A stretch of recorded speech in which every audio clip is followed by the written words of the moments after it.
أعوذ بالله من حمزات الشياطين وأعوذ بالله أن يحضرون إن الله هو السميع العليم حسبنا الله ونعم الوكيل ونعم المولى ونعم النصير بسم الله الرحمن الرحيم الحمد لله رب العالمين والصلاة والسلام على رسول الله وعلى آل الله واللعن الدائم على أعدائهم أعداء الله من يوم عداوتهم إلى يوم لقاء الله. أما بعد فقد قال رسول الله صلى الله عليه وآله وسلم بعثت لأتمم مكارم الأخلاق. عزیزان گرامی، آج کا ہمارا عنوان گفتگو مکارم اخلاق ہے۔ رسول اکرم صلی اللہ علیہ وآلہ وسلم کا ارشاد گرامی ہے، بعثت لأتمم مکارم الاخلاق، یعنی میں اس لیے مبعوث کیا گیا ہوں تاکہ بہترین اخلاق حسنہ کو تمام کر دوں، یعنی اخلاق کو ان کے کمال تک پہنچا دوں۔ مکارم اخلاق یعنی اخلاق کریمہ، اخلاق حسنہ، اچھے اخلاق۔ عزیزو، انسان کی گفتگو اور اس کا کردار ہمیشہ اس کے علم، عقیدے اور اس کی ذاتی صلاحیت کے تابع ہوا کرتے ہیں۔ آدمی جب کبھی کوئی کام اپنے اختیار سے کرتا ہے تو خود اس کام کا خیال رکھتا ہے، اس کا فائدہ اس کی نظر میں ہوتا ہے اور اس کا شوق اس میں پایا جاتا ہے۔ مثال کے طور پر ایک شخص کو پیاس لگتی ہے، وہ جانتا ہے کہ پانی اس کے قریب موجود ہے اور اسے یہ بھی معلوم ہے کہ پانی پینے سے اس کی پیاس بجھ جائے گی، لہذا وہ شخص پانی کے گلاس کی طرف ہاتھ بڑھاتا ہے اور اسے اٹھا کر پی لیتا ہے۔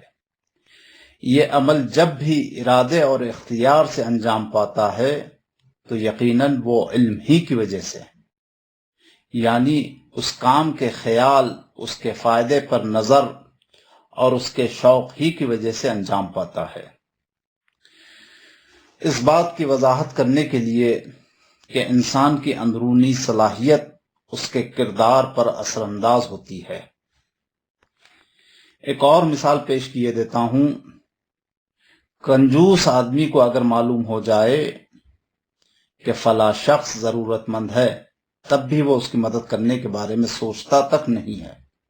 اس کے برعکس ایک سخی آدمی جو ہی کسی ضرورت مند سے ملتا ہے فوراً اس پر اپنا لطف و کرم شروع کر دیتا ہے۔ ایسا اس لیے ہوتا ہے کہ سخی آدمی کی اندرونی صلاحیت اسے نیکی کی طرف ابھارتی ہے۔ یہ تو واضح امور ہے جو روزمرہ زندگی میں دیکھے جا سکتے ہیں۔ اسلام کی مقدس شریعت نے صحیح عقائد حاصل کرنے اور اپنے اندر اعلیٰ اخلاق و صفات پیدا کرنے کے سلسلے میں خصوصی حکم دیا ہے۔ اسلام نے اچھی صفت اپنانے کا حکم اس لیے دیا ہے تاکہ انسان اچھی صلاحیتوں کا مالک بن جائے اور اس میں نیکیاں انجام دینے کا ملکہ اور استعداد پیدا ہو جائے، اور پھر اس ملکہ، معرفت اور علم کی بدولت انسان اچھے اور پسندیدہ کاموں کو انجام دینے لگے۔ ائمہ طاہرین علیہم السلام سے منقول متعدد روایتوں میں پسندیدہ اخلاق کو انبیاء کرام کا حصہ قرار دیا گیا ہے اور اسے عطیہ الہی بتایا گیا ہے۔ نیز ائمہ علیہم السلام نے لوگوں کو پسندیدہ اخلاق اپنانے کی طرف راغب کیا ہے اور تاکید فرمائی ہے کہ وہ اخلاق حسنہ سے غافل نہ رہیں۔ عزیزان گرامی، انبیاء کرام علیہم السلام انسان کی تعمیر و ترقی کا ضابطۂ حیات لے کر آئے ہیں۔ انبیاء علیہم السلام کی تعلیم و تربیت خود پروردگار عالم نے فرمائی ہے اور انہیں حکم دیا ہے کہ وہ لوگوں کے نفوس کو برائی سے پاک کرے۔ خاص طور پر خاتم الانبیاء حضرت محمد مصطفیٰ صلی اللہ علیہ وآلہ وسلم درسگاہ خداوندی کے تربیت یافتہ ہیں۔ آپ کے لیے ارشاد رب العزت ہے وَعَلَّمَكَ مَا لَمْ تَكُنْ تَعْلَمْ، یعنی جو باتیں تم نہیں جانتے تھے تمہیں سکھا دے۔ آپ ہی کے لیے خداوند عالم نے فرمایا ہے کہ وَوَجَدَكَ عَائِلًا فَأَغْنَىٰ، یعنی ہم نے تم کو تنگ دست دیکھ کر غنی کر دیا۔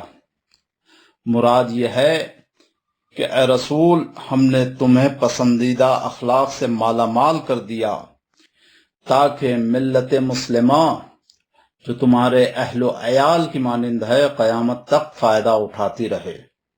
اور آپ ہی کے بلند اخلاق کا تذکرہ خدا ذوالجلال والاکرام نے کچھ یوں فرمایا ہے وَإِنَّكَ لَعَلَىٰ خُلُقٍ عَظِيمٍ، یعنی بے شک تم اخلاق کے بڑے اعلیٰ درجے پر فائز ہو۔ رسول اکرم صلی اللہ علیہ وآلہ وسلم کو اخلاق کے اعلیٰ درجے پر فائز کرنے کے بعد خداوند عالم نے آپ کو لوگوں کے نفوس پاکیزہ کرنے کی اور ان کی تعلیم و تربیت کی ذمہ داری سونپی۔ ارشاد خداوندی ہے کہ یزکیہم ویعلمہم الکتاب والحکمہ، یعنی رسول لوگوں کے نفوس کو پاک کرتا ہے اور انہیں کتاب خدا اور عقل کی باتیں سکھاتا ہے۔ اسی طریقے سے دوسرے مقام پر خداوند عالم یوں ارشاد فرماتا ہے بل اللہ یزکی من یشاء، یعنی خدا جس کا چاہتا ہے اس کا نفس پاکیزہ بنا دیتا ہے۔ اس میں کوئی شک نہیں کہ نفس اور روح کو پاکیزہ بنانے والا اور پاکیزہ رکھنے والا خدا ہی ہے۔ خدا ہی تزکیہ نفس کی توفیق دیتا ہے اور تزکیہ نفس کی توفیق احکام شریعت پر عمل کرنے سے حاصل ہوتی ہے۔ اس کے بغیر انسان اپنی ذات کی تعمیر نہیں کر سکتا۔ اپنی ذات کی اصلاح سے پہلے اس کا مزاج سمجھ لینا بہت ضروری ہے۔ اپنی خوبیوں اور خامیوں کو نظر میں رکھنا اصلاح کے لیے بہت ضروری ہے۔ محض نظر میں رکھنا کافی نہیں ہے، بلکہ اس بات کی بھی ضرورت ہے کہ آدمی اپنی اصلاح کا طریقہ بھی جانتا ہو، اور یہ بات صاف ظاہر ہے کہ آدمی اپنے بارے میں ایسی باتیں بہت کم جانتا ہے۔ وَمَا أُوتِيتُم مِّنَ الْعِلْمِ إِلَّا قَلِيلًا، یعنی تمہیں بہت تھوڑا سا علم دیا گیا ہے۔ عزیزان ایمان، انسان فطری طور پر بچپن ہی سے مادی چیزوں کا مشتاق ہوتا ہے، ان سے انس رکھتا ہے۔ مثلا دودھ اور کھلونے سے پہلے مانوس ہوتا ہے، پھر مال و دولت اور مادی آسائشوں کی طرف اس کی رغبت پیدا ہوتی ہے۔ خود پرستی اور اپنی ذات کا خیال رکھنے کی بھی فکر ابھرتی ہے۔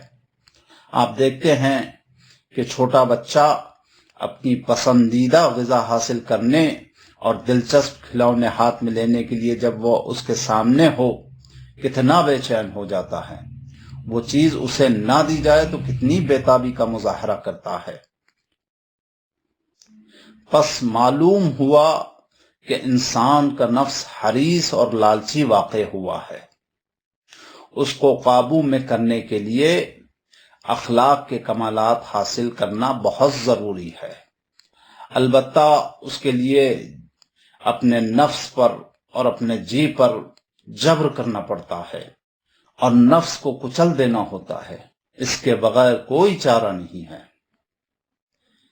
عزیزان ایمان، سورہ آل عمران میں ارشاد ہے کہ یزکیہم ویعلمہم الکتاب والحکمہ، رسول ان کے نفس کو پاکیزہ کرتا ہے اور پھر انہیں کتاب خدا اور عقل کی باتیں سکھاتا ہے۔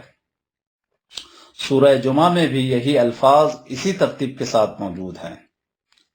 ان دونوں آیتوں سے معلوم ہوتا ہے کہ تعلیم سے پہلے نفس کا تزکیہ ہونا ضروری ہے۔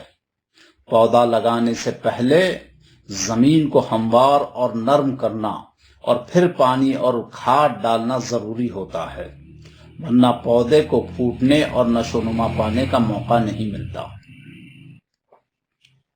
انبیاء کرام علیہ السلام کا، تمام انبیاء علیہ السلام کا یہی طریقہ رہا ہے۔ پہلے وہ عملی طور پر لوگوں کو اس قابل بناتے رہے ہیں کہ ہدایت کی اصل باتیں قبول کر سکے، پھر کہیں جا کر انبیاء علیہ السلام اصل عقائد اور ہدایت کی باتیں بیان فرماتے رہے ہیں۔ بغیر تربیت کے تعلیم کا نتیجہ یہ ہوتا ہے کہ آدمی سدھرنے اور سنورنے کے بجائے مزید بگڑ جاتا ہے اور دوسروں کے لیے بھی نقصان دہ ثابت ہوتا ہے۔ ایسا شخص بلعم باعور کی طرح ہوتا ہے۔ وہ ایک بے عمل اور بد کردار عالم تھا۔ قرآن میں اسے کتے سے تشبیہ دی گئی ہے، اور ارشاد رب العزت ہے فَمَثَلُهُ كَمَثَلِ الْقَلْبِ إِن تَحْمِلْ عَلَيْهِ يَلْحَثْ أَوْ تَتْرُكْهُ يَلْحَث، یعنی وہ اس کتے کی طرح ہے کہ اگر اس کو دھتکارو تو بھی زبان نکالے رہے، اور اگر اس کو اس کے حال پر چھوڑ دو تو بھی زبان نکالے رہے۔ بغیر تربیت کے تعلیم پا جانے والے لوگ ایسے گدھے کی طرح ہوتے ہیں جن پر کتابیں لاد دی گئی ہو۔ ارشاد ہے کمثل الحمار يحمل اسفارا، ان کی مثال گدھے کی سی ہے جس پر بڑی بڑی کتابیں لدی ہو۔ عزیزان گرامی، اخلاق اچھے بھی ہوتے ہیں اور برے بھی۔ نفس کے تزکیے کی خاطر اور روح کو آلودگی سے محفوظ رکھنے کے لیے اچھے اخلاق اپنانا ہوتا ہے۔ البتہ اچھے اخلاق اپنانے کے ساتھ ساتھ برے اخلاق چھوڑ دینے کی بھی ضرورت ہوتی ہے۔ ان دونوں پہلوؤں پر بیک وقت نظر رکھنے سے تزکیے نفس ہوتا ہے۔ جو شخص تزکیے نفس کرنا چاہتا ہو، اپنی روح کو پاکیزہ کرنا اور آراستہ بنانا چاہتا ہو، تو اس کے لیے 2 مرحلے ہیں۔ پہلا مرحلہ بھلے برے کی تمیز کا ہے۔ یہ پہچاننے کا مرحلہ ہے کہ اچھے اخلاق کیا ہوتے ہیں اور برے اخلاق کیسی صفت یا حرکات پر مشتمل ہوتے ہیں۔ جب آدمی علمی لحاظ سے پہچاننے لگتا ہے تب عمل کا مرحلہ آتا ہے۔ عملی مرحلے میں وہ اپنے اندر موجود برے اخلاق چھوڑ دینے کی فکر کرتا ہے اور اچھے اخلاق اپنانے کی دھن میں لگ جاتا ہے۔ اس کے لیے بہترین طریقہ اخلاق کے عظیم ترین معلم حضرت محمد مصطفیٰ صلی اللہ علیہ وآلہ وسلم اور اہل بیت علیہ السلام کے اقوال کا مطالعہ ہے۔ نفس اور روح کو پاکیزہ بنانے کی کوشش کرنا ہمارا کام ہے، اور ہماری کوشش کو کامیاب بنانا خدا کے اختیار میں ہے۔ پس اخلاقی کمالات حاصل کرنے کے لیے علم و عمل کی راہوں سے کوشش بھی کرنا چاہیے، اور خدا تعالی سے دعا بھی مانگنی چاہیے کہ وہ ہمیں اخلاقی کمالات سے آراستہ کر دے۔ اصول کافی کے باب اخلاق میں حضرت امام جعفر صادق علیہ السلام کا یہ قول موجود ہے کہ جس شخص میں اعلیٰ صفات اور فضائل ہے اسے چاہیے کہ وہ خدا کا شکر ادا کرے، اور جس شخص میں نہیں ہے اسے چاہیے کہ وہ اس سلسلے میں خدا سے دعا کرے۔ پروردگار متعال سے دعا ہے کہ خداوند عالم ہمیں اخلاق حسنہ کی توفیق عنایت فرما۔ وآخر دعوانا عن الحمد للہ رب العالمین، وصلی اللہ علی محمد وآلہ الطیبین الطاہرین۔